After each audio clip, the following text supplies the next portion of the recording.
Hello guys, it's Toby again. Have you seen me yet? No, probably not, maybe. Who knows? Timey-wimey, fibbly-wobbly. Man in the Iron Mask.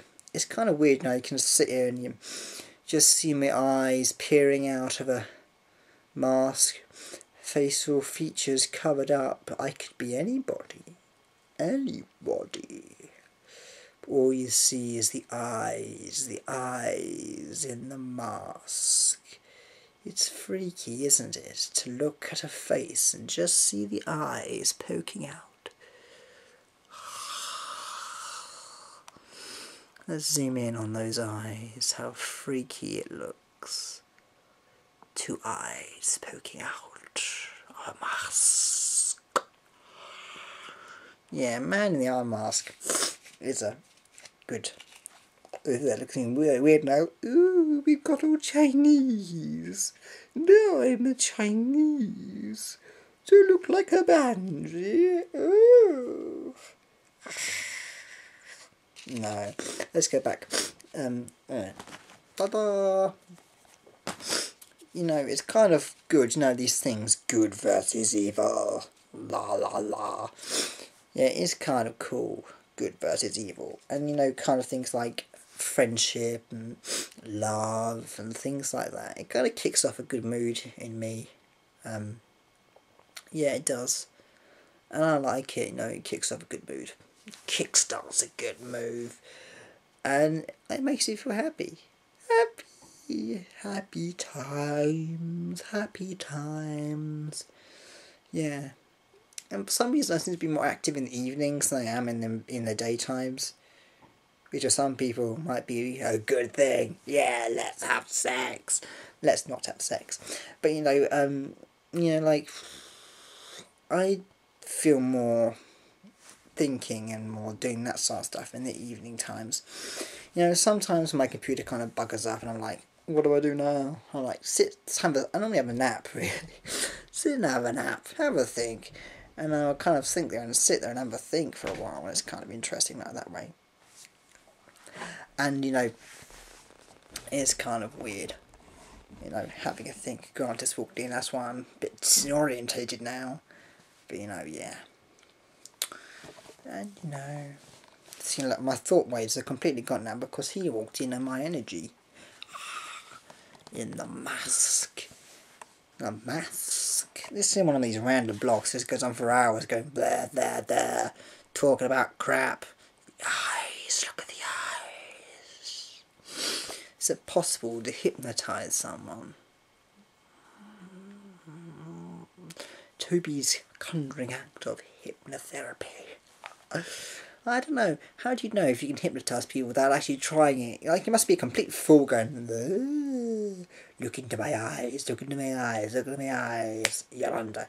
Some people say I have hypnotherapic eyes. Someone said I have the eyes of a murderer. Someone said I have the eyes of a serial killer. You know, it kind of emphasises the eyes, and you look at them now. You know, someone in my secondary school said I had the eyes of a serial killer. I do have evil eyes. And let's see why I do have evil eyes. I can tell. Evil.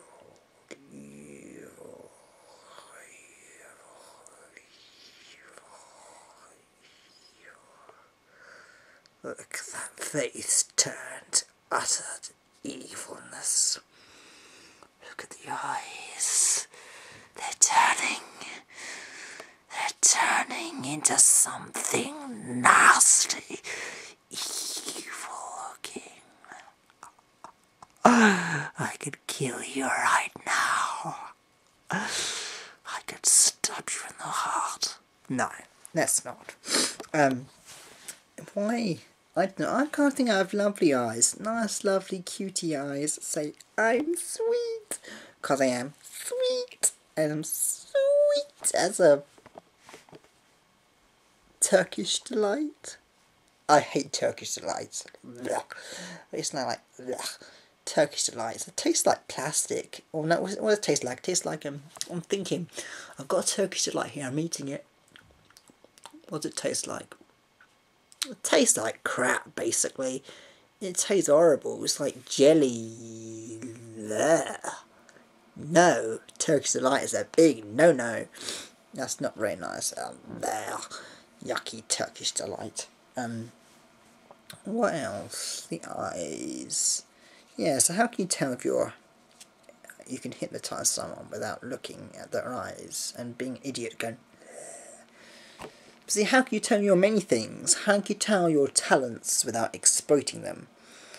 Like, how can you tell if you're... Well, I suppose you can tell if you're a medium because you'll start seeing things.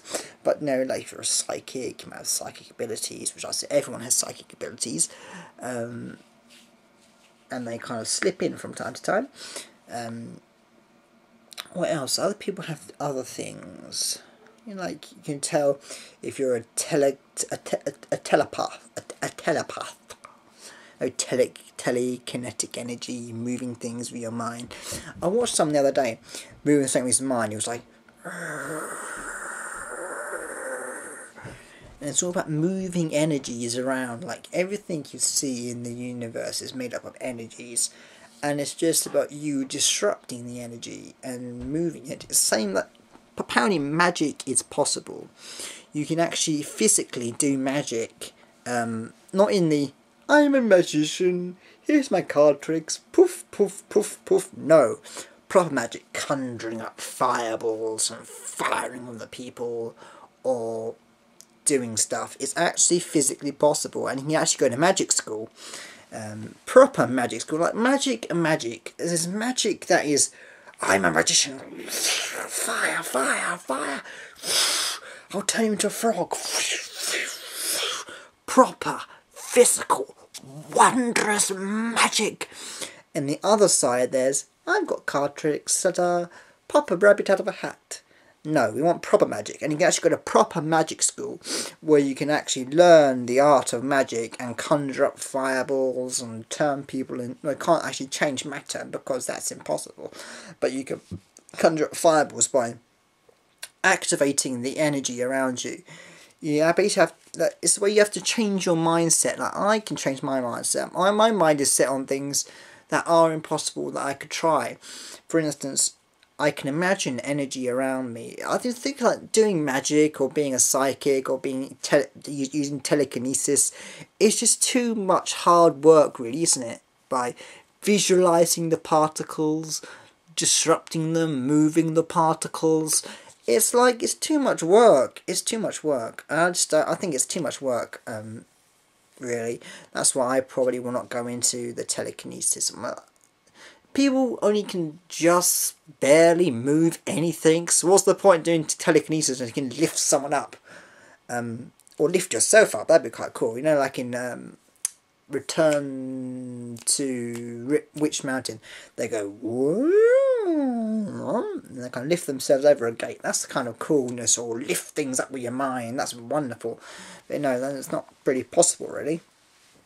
Changing someone's matter by using energies. You can't really change someone's matter by activating the energies, because there's, like, as I said in the if I uploaded the other video, this is physical flesh, and it's made up of particles, but you would have to disrupt the particles and then move them into something else, which is completely crazy. This video is going nowhere, is it? We're talking about Turkish delights, talking about particle disintegration. Teleporting is scientifically impossible, because you have to take apart every single part of your atoms, and they have to be stored in a computer and then transfigured somewhere else and then reassembled. It's quite impossible, probably, but oh well. Time travel. Yeah, so I'm cutting in all the things I want to do. Be teleported, be telekinetic, be everything, and it's like, yes. Time travel. Wouldn't you love to travel through time? You know, I love history, and history is absolutely fantastic and amazing. And there's so much stuff that I would love to do. But just to travel through time into another time period, walk around the streets in a time period would be absolutely fantastic. I'm actually getting a bit watery eyes thinking about it, because it would just be so amazing to be back in time. I'm wandering, I'm in Brighton now, wandering through the streets of Brighton, the streets that I know that I've grown up in all my life, and walking through those in the 1800s would just be an absolutely 100% a fantastic dream for me. Doing that would be absolutely awesome. I would love that. And you know, I kind of have weird fantasies about going back in time, finding a lover there, and bringing them back to the future. It's kind of a weird fantasy I have of making love with someone from the past. Yeah, but would you like to make love to a Victorian? Somebody, but if you think about that, making love to a Victorian, would you actually, if you think about that, whilst having sex with this Victorian, thinking that they would be rotting in the ground, right? Like, if I was back in the Victorian times, making love to someone who's Victorian, and then came back to here, and you thought, I've just had sex with a corpse. Necrophilia. Of course, you know, like, the person who you've had sex with in the past would now be in a grave, dead. And it'd be like, yeah, you just had sex with someone who's dead. Yeah. Or, you know, I kind of feel like finding someone in the past who's gonna die, and you think, that person is beautiful, absolutely gorgeous, and you think, they're gonna die. They're gonna die. This beautiful person is about to die. And you'd be like, I want to take that person from history and put them back here into our times. We save them and you can make love to them. It's kind of like weird, you know, kind of. But it's not kind of like, you don't really do that. Time travel is impossible, unfortunately. You can travel into the future, but you can't get back. So if the future's no good, you can't really do anything about it except go more forward in time. Forward and forward and forward and forward and forward until you end up at the end of days. Yeah, it's kind of weird. You know, we've talked about so much stuff in 15 minutes or 12 minutes or however it's going on. We talked about so much. It's amazing, isn't it? I'm hyper. Don't know why. But yeah, the mask. I've done the whole blog in a mask. And I love saying that, the mask. You know, I didn't. This is in no way whatsoever referring to the Mask film. This is being worn because I wore this, because I watched this. That's the only reason why I'm wearing it. It's not relating to. You cannot compare such a brilliant film as The Man in the Iron Mask to The Mask. There's no comparison. This absolutely fantastic art of film making is amazing. Mask, nah, it's not that good. It's a good film, but it's it's not as good as this. You know, we've talked about so much stuff tonight. I'm going to leave you with a part of history of Toby as a baby. So, from Toby in the present, you're about to go into Toby in the past. I want to say, love you guys. I'll say goodbye. I'll see you up there. A few years ago, I said a few, probably about, let's probably say 19 years ago, this is what Toby looked like. I had blonde hair. Now, half past, but while that's chiming, let's look. Here we go, here's the timepiece of time and space. And now let's go back in time, through the timepiece, and look at a piece of Toby with blonde hair as a baby. Ta-da. Believe it or not, that is me. Don't I look cute? Sailor suits. My mum always used to put me in sailor suits. I don't know why. Time. And Toby with a cute little bear. I always used to be put in sailor suits. Well, I think it looks cute. Pudgy, pudgy. Believe it or not, I was fat at one time. Yes, but I was actually fat. But now I'm thin. Okay, from Toby's blogs. Bye-bye. A psychic does that. I love it. She goes, bye-bye. Say from Toby going, bye-bye. Goodbye.